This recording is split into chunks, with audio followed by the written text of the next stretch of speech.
নমস্কার, আমি তরুণ ঘোষ।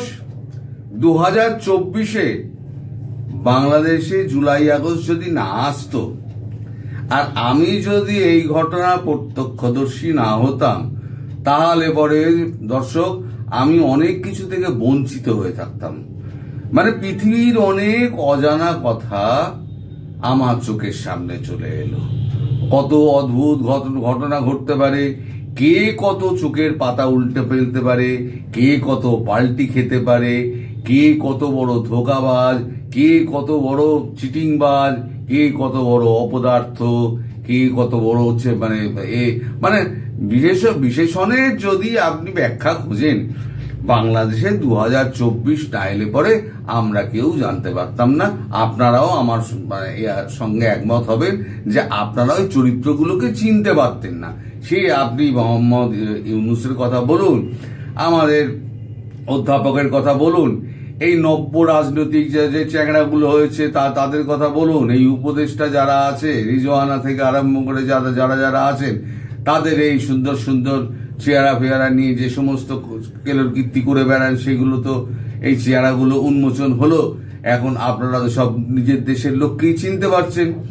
সর্বশেষ যেটা আজকে একদম গরম গরম খবর, সেটা হচ্ছে হায় আল্লাহ। একজন বলেছিল, হায় আল্লাহ খালেদ, যদি আমি একবার মন্ত্রী হইতে পারতাম তাহলে পরে আমি দেখায় দিতাম দেশটার আমি কি করতাম। তা আল্লাহ তো খায়েশ পূরণ করলো। তিনি তো একদম আল্লাহকে ঢপ ঢপ মেরে মানুষকে ভুলভাল বুঝিয়ে তিনি তো মন্ত্রী হয়ে গেলেন। মানে হাফ প্যান্ট মন্ত্রী হলো, মন্ত্রী তো সে হাফ প্যান্ট হোক আর ফুল প্যান্ট হোক, মন্ত্রী তো। তা হাফ প্যান্ট হলো মন্ত্রী, তিনি তার তো খায়েশ তো আল্লাহ পূরণ করলো। এখন তার খায়েশ হয়েছে তিনি আর দেশে থাকবেন না। তিনি এখন একটা ফিলার পাঠাচ্ছেন ভারতবর্ষে, সেটা হচ্ছে তাকে সেফ এক্সিট দিতে হবে। এটা গতকালকের খবর আপনাদের প্রফেসর আসিফ নজরুল তিনি ভারতবর্ষের কাছে সেফ এক্সিট চেয়েছেন, শুনে নিন। আর এর সব থেকে বড় সাক্ষী হচ্ছে আপনাদের এনএসএ খলিলুর রহমান আমাদের স্বরাষ্ট্রমন্ত্রী অমিত শাহকে গতকালকে রাত্রিবেলাতে ফোন করে বলেছেন যে এরকম একটা আমাদের প্রফেসর আছেন, তাকে আপনাদের একটু সেফ এক্সিট দিতে হবে। তিনি আমেরিকা যেতে চান, তা মানে থ্রু দুবাই হয়ে আমেরিকা যেতে চান, তাকে একটা সেফ এক্সিট দিতে হবে। তখন অমিত শাহ বলেন যে আপনাদের সবকিছুই কি মৌখিকভাবে হয় নাকি? সরকার কি মৌখিকভাবে চলে? আপনাদের লিখিত পরিত কিছু হয় না? আপনারা সবই তো দেখি মৌখিক বলেন, আর চুক্তি ফুক্তি কোনো কিছু ধারেন না। আপনারা যা পারেন তাই বলে দেন। যদি এরকম কিছু হয় তাহলে পরে আপনারা মৌখিক না জানিয়ে আপনারা লিখিতভাবে জানান, আমরা চিন্তা ভাবনা করব। এই পর্যন্ত হয়েছে কথা। তাহলে এখন শেষ পর্যন্ত আল্লাহ খায়েশ হাফ প্যান্ট মন্ত্রী পূরণ করলো। মানে হাফ প্যান্ট মন্ত্রিত্ব অব্দি পৌঁছে দেওয়ার পরও এই হাফ প্যান্ট মন্ত্রী এখন দেশ ছাড়ার জন্য উঠে পড়ে লেগেছেন। এরাই আপনাদের ভুল বুঝিয়েছিল। এখন টাকা পয়সা কামানো হয়ে গেছে, এবার দেখছে চারদিকে বিপদ। মানে এনসিপির বাচ্চাগুলো, চ্যাংড়াগুলো, তারাও তো সমস্ত বাণী টানি ছাড়তে লেগে গেছে। বিদেশে যারা বসে আছে তারাও কিন্তু বাণী ছাড়ছে যে এই অবস্থা চলতে থাকলে, আজকে আওয়ামী লীগ আবার মিছিল করেছে, সেই মিছিল যদি আবার এরকম মিছিল পরপর হতে থাকে, এবং যদি শেখ পুতুল যদি দেশে ফিরে আসেন, তাহলে পরে তো অবস্থা খারাপ। এখন হাওয়ার টাইট যাকে বলে, নাটবল্টুটা টাইট নয়, হাওয়ার টাইট। এখন হাওয়া ব্রেক হয় না বাসে, হাওয়া ব্রেক সাবধানে ধরুন, হাওয়া ব্রেক আছে, মানে মাল বেড়ে ঝপ করে থেমে যাবে। এখন ওই রকম হয়েছে, হাওয়া টাইট হয়ে গেছে। এখন টাইট হাওয়া থেকে বাঁচার জন্য এখন আসিফ নজরুল সাহেব তিনি একটা রিকোয়েস্ট পাঠিয়েছেন, একটা ফিলার পাঠিয়েছেন। এবার দেখা যাক যে মানে লিখিতভাবে সেইটা হয় কিনা।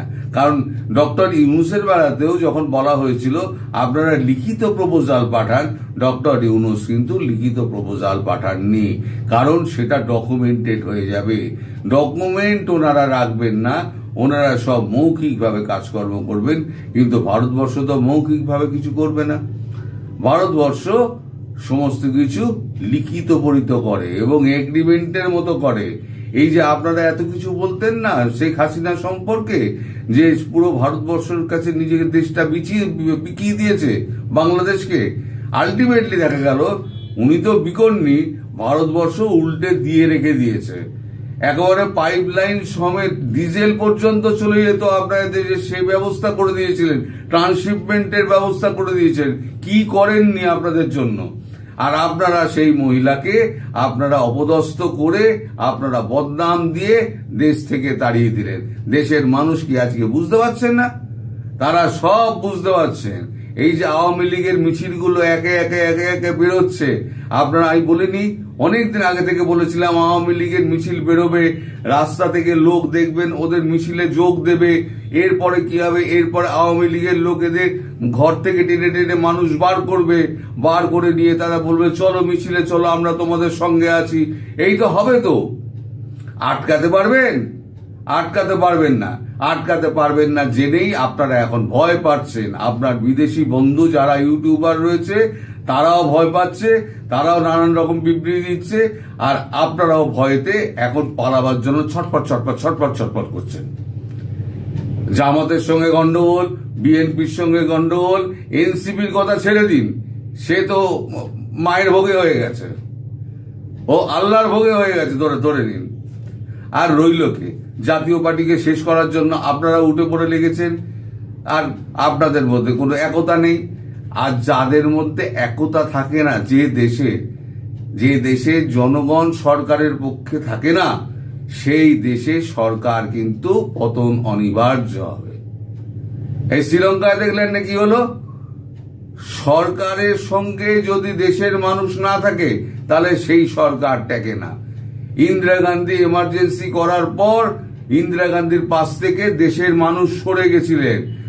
সেই দেশের মানুষ সরে যাওয়ার পর ইন্দিরা গান্ধীর কি দুরবস্থা হয়েছিল আপনারা একটু ইতিহাস ঘেটে দেখে নেবেন। আপনাদের আবার ইতিহাস ভূগোল নিয়ে চর্চা একটু কম আছে, আমি দেখেছি।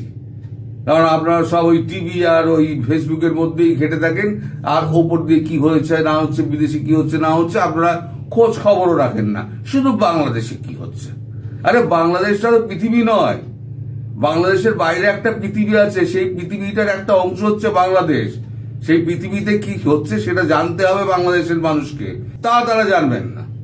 তবে যাই হোক, শেষ খবর হচ্ছে, গরম গরম খবর যেটা হচ্ছে, হায় আল্লাহ খালেদ, এবার যদি আমি একটা সেফ প্যাসেজ পাই তাহলে পরে আমি আমেরিকা যাই। আমি সেফ প্যাসেজ পাই, আমেরিকা যাই। তুললো ঝোলা, চললো ভোলা।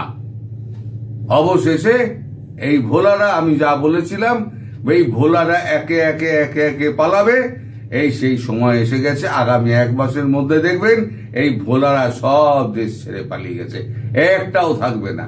যে কটা পার পাবে না, যে কটা পেরোতে পারবে না, সে কটা জন্য ওই জায়গা রেডি আছে, যেটা শেখ হাসিনার জন্য বানিয়েছিলেন, দড়ি ফড়ি টেনে দেখে এসেছিলেন যে সব ঠিকঠাক আছে কিনা, ঠিক ঝুলবে কিনা, সেখানে ঝুলতে হবে। এবার দেখে নেবেন। এই ভিডিওটা যত পারবেন শেয়ার করুন। এই ভদ্রলোকের মুখোশ খুলে দিন।